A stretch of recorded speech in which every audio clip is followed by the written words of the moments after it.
Sir నా చెవులో చింతపిక్కలు ఉన్నట్టున్నాయి సార్. అవునా? రోజు కొంచెం నీళ్ళు పోయావా, మొలకలు వస్తాయి. సార్ చూడండి సార్, ఒకసారి చూడండి సార్. సరే చూస్తామండి.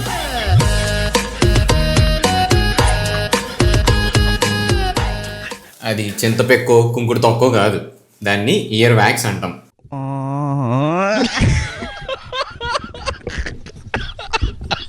అదండి, ఇయర్ వ్యాక్స్ అంటే చిన్నప్పుడు చింతపండు ఎక్కువ తినడం వల్ల, చెవిలో చింతపిక్కల వల్ల వచ్చేది కాదు.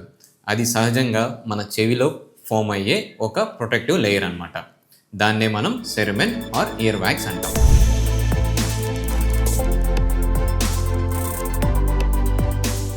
తెలుగులో గులిమంటాం చూసారా, అదే. అది ఎందుకు వస్తుంది? మన చెవిలో ఉన్న స్కిన్ సహజంగా స్వెట్ ప్రొడ్యూస్ చేస్తూ ఉంటుంది. సో దాని మీద ఆ స్వెట్ కొంచెం ఈ డస్ట్ కలిసి అది మనకు ఒక ప్రొటెక్టివ్ లేయర్ కింద ఫామ్ అవుతుంది. అది రెగ్యులర్గా మనం చాలామంది ఏం చేస్తారంటే అలవాటు ప్రకారం రోజు చెవిలో క్లీన్ చేసుకుంటూ ఉంటారు. అది చాలా తప్పు. అలా చేయడం వల్ల ఆ ప్రొటెక్టివ్ లేయర్ని మనకి మనమే డ్యామేజ్ చేసి స్కిన్ కూడా డ్యామేజ్ అవుతుంది. ఇలా జరగడం వల్ల తొందరగా ఇన్ఫెక్షన్స్ రావటం, చెవి నొప్పి రావటం, ఇవి దీని లక్షణాలు. మరి ఈ వ్యాక్స్ని అలాగే చెవిలో వదిలేసేయాలా అంటే అవును, దానికి ఒక సొల్యూషన్ ఉంది.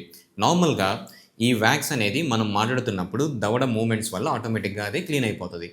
కొంతమందిలో మాత్రం అది అక్కడ పేరుకుపోయి ఒక పెద్ద ఉండలాగా తయారయ్యి దానివల్ల మనకి వినికిడి శక్తి తగ్గటం, లోపల చెవి పోటు రావటం, ఇంకా ఎక్కువైతే కనుక ఒక్కోసారి కళ్ళు తిరిగే సమస్య కూడా ఉంటుంది. అలాంటి సిచ్యువేషన్లో మీరు సొంతగా క్లీన్ చేసుకోవడం అనేది కుదరదు.